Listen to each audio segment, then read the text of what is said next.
Hi, hello, this is Kubeir. Welcome to the channel. Immigration mandate letter, the hits and the misses. Well, obviously, all of you are now by now are already aware that the mandate letter was issued. It was a big deal. It's always a big deal. Why is it a big deal? And if you will go back to the mandate letter that was issued to the minister Mendicino, to Marco Mendicino, it was issued in January 2021, early this year. And if you see what was mentioned over there, you will realize that that is exactly what happened in this year. So that was the priority that was given. That was the overview of the guidance pathway that was shown to the immigration minister. And that is the direction that the minister went. So while we give a lot of flack, while we sort of, while the immigration minister gets a lot of, bad press or negativity in a lot of manner, but it's the direction that has been decided by the leadership, and the immigration minister is obligated to follow that priority that has been assigned to him. So if you look at the 2015, sorry, if you look at the 2021 mandate letter that was given earlier this year in January, you will see that that is exactly what happened, or almost within that range is what happened. So if the mandate letter you see now, which has 13 points, anyone, I mean, and then if you look at those points, then you will realize that this is pretty much what immigration is going to do moving forward. So it's not going to go very far away from what is being said. Yes, of course, there could be delays in executing some of the factors. There could be some delays or some sort of hiccups in executing or putting into place some of the points, but this is pretty much the direction they will be taking. Now, hits and misses that I have. Well, it spoke about the changes. So basically, four or five, which are very, very crucial, or something which we are very interested in. One was the citizenship fee. The application fee is going to be waived off. So yeah, if you're new, you haven't even got your ITA, it's not in, you're not interested in this. But for people who are going to become permanent residents, or who already are permanent residents, it's very important for them. As of right now, $630 is charged as the citizenship application fee. So they are looking to make that free. This was promised also in 2019 campaign and as part of the election campaign. So this is pretty much something which they will definitely be looking to doing this year, is to waiving off the citizenship application fee, which, if you're a family of two, family of three, family of four, but I know for the children it's much less. It's only, I think, $100 or something, but yeah, it does add up. So it's a cost which sort of helps you get with your process faster. But more importantly, what has been indicated was to reduce the application processing timing. So that is something which affects everybody.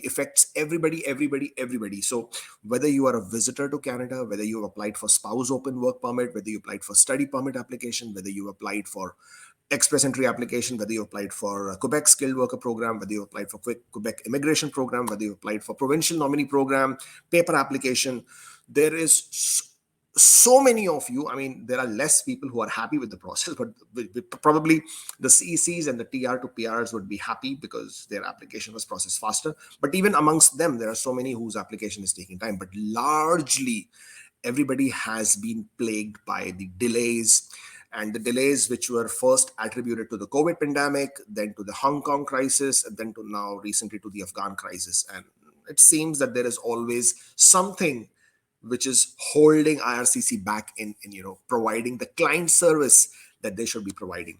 Uh, Everybody has been raising questions with regards to the quality of client service that you call. So basically, if you're making an immigration application, you become a client of IRCC, right? And the service that they're providing you, there should be some SLA, service level agreement, as to understanding what kind of client service they will provide. And as of right now, it's been nothing but horrible, because you don't have clarity. You don't know what exactly is happening. Even if your application is refused, you do not know why it is refused, except for a very generic reason: you will not return back from Canada. That's all it says. I mean, what exactly was it that bothered the visa officer? You don't know that. So there are so many of these aspects which do not, as a client, it does not give you that great experience that you wanted from, typically a first world country, and such a big department as IRCC. So that has, again, as I said, has been indicated as a top priority. It's actually number one on the list, which says that the application processing times should be, reduced. Typically, the applications that have been affected by the COVID pandemic. Just a day before that, Chrystia Freeland, who's the finance minister of Canada, also announced that they are infusing additional funding just to manage these processing backlogs. They spoke about $85 million as a one-time budget that they have been allocated to sort of take care of this. Not only that, earlier they had also assigned $750 million in digitizing the whole immigration systems. They want to do away with the GCMS system that they use right now. They want to sort of make the whole platform much more user friendly and better, so you have better understanding of what's happening with your application. But all that is in the making. It will take time. I mean, obviously already a lot of you have seen differences in certain aspects. So for example, if you are applying for a spousal sponsorship application, you can apply online as well. I don't prefer applying online for the spousal applications, only because of the kind of documentation that go into it and the limitations that the online system has. But it is available for you if you want to use it. Visit visas, there is a new portal already. Study permit applications can also be applied through the same new portal. There are no forms to be uploaded here. You will simply enter all the information, and thankfully the system is able to pick up that information and help you process your applications faster. So they're already doing, even permanent resident PR applications, which are paper applications, you can now submit them online. So they are digitizing it. As of right now, I haven't seen any significant difference in terms of timelines, that if you are using an online system, does it make it faster, etc. So that is still something which is lacking. So application processing timing is something which is a hit for me. I just hope that they absolutely put that on express priority rather than anything. I mean, the day after the mandate letter was issued, Sean Fraser came out with the announcement that Atlantic immigration pilot will become permanent. Well, that's great, because that was also part of the mandate letter, that they would formalize AIP as a permanent program. They would make RNIP, which is Rural Northern Immigration Pilot Program, a bit more, push that a bit forward to increase the number of communities there. They're going to launch a new program called Municipal Nominee Program, which, so basically you have provincial nominee programs, then you have community level or the regional level Atlantic Immigration Pilot Program, then you have the regional level RNIP, Rural Northern Immigration Pilot Program. Now they're even going to come down to the absolute ground level and come to the municipal nominee program. This is also going to be the employer driven, whereby employers would be able to identify suitable candidates and then go back to their municipalities and have them endorse it. As of right now, RNIP has not been a hit. It's not a success at all.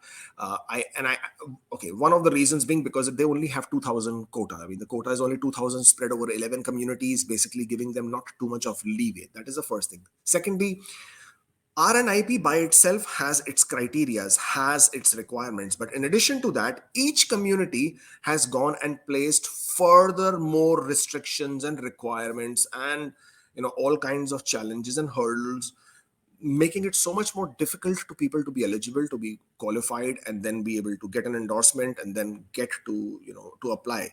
So it's been more of a miss for me, the whole RNIP program, and I just hope MNP doesn't go the same way, as a municipal nominee program doesn't go the same way, whereas creating so many challenges that a person just cannot get through in the sense of the program. So yes, having a job offer is fine, but it needs to be more streamlined and much more simpler in the whole process.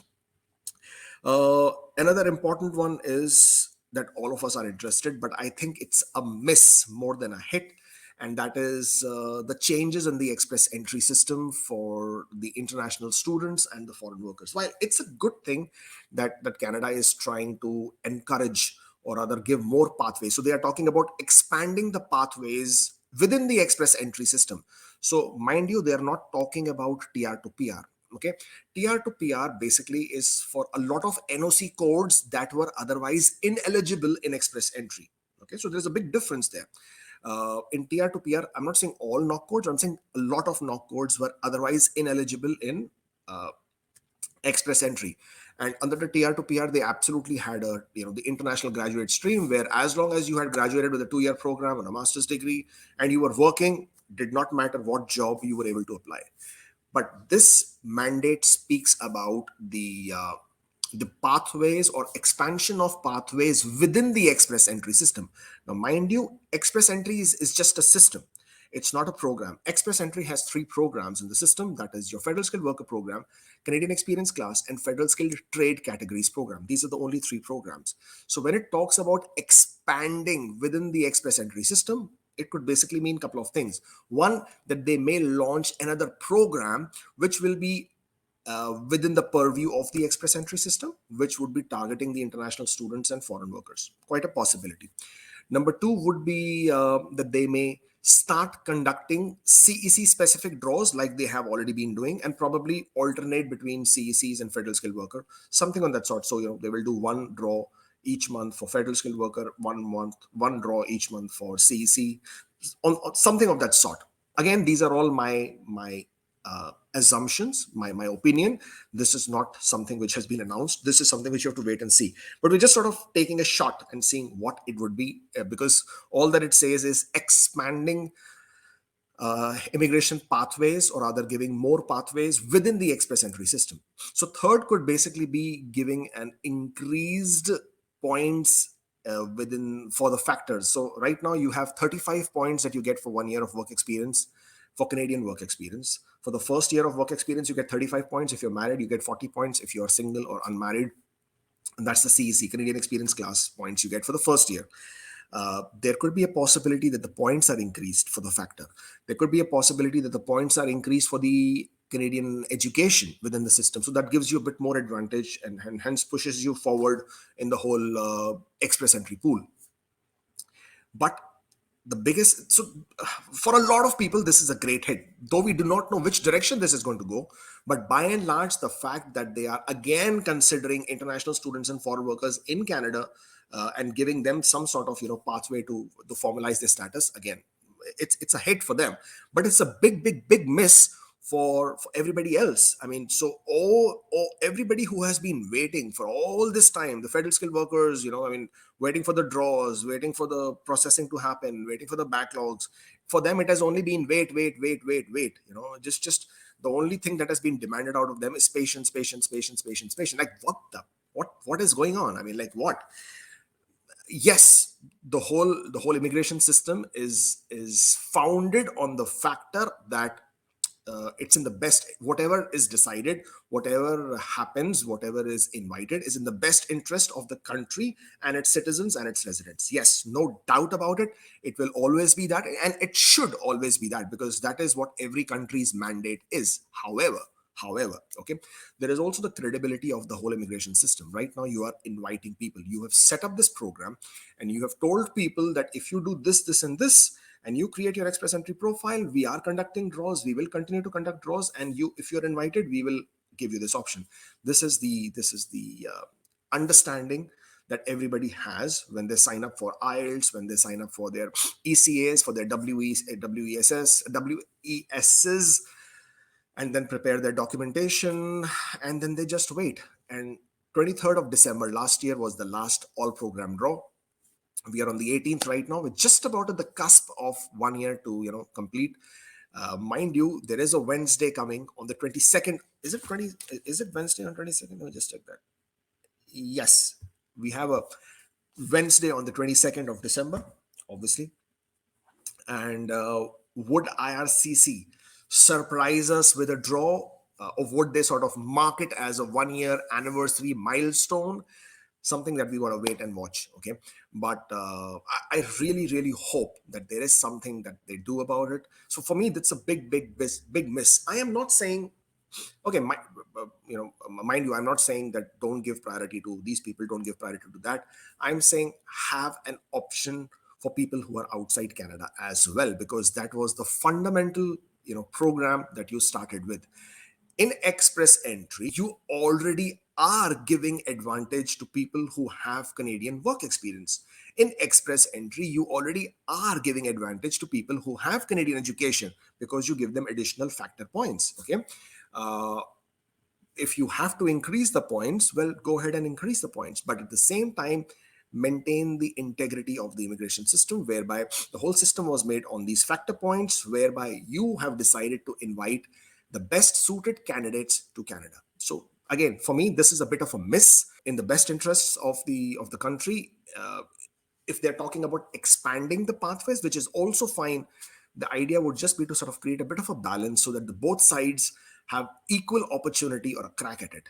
Okay, and that's about it. It's not about fair or unfair. I mean, I've heard this debate plenty of times. I've made a couple of videos on this as well. It's not that people inside Canada are better or people outside Canada don't deserve it or they do not deserve it or they are fair. It's not about fair or unfair. At the end of the day, everybody wants a crack at it. Everybody wants to take a sort of, pursue their aspiration of wanting to land themselves in Canada, become permanent residents. Some people chose the pathway and identified the pathway of becoming an international student working in Canada early. So you have to give it to them. You have to sort of, understand the fact that they did start their journey much ahead. They spent 1 year, 2 year, 3 years getting to Canada as an international student, then spend 1 year, 2 years getting the Canadian work experience, and now this is their chance of getting their journey.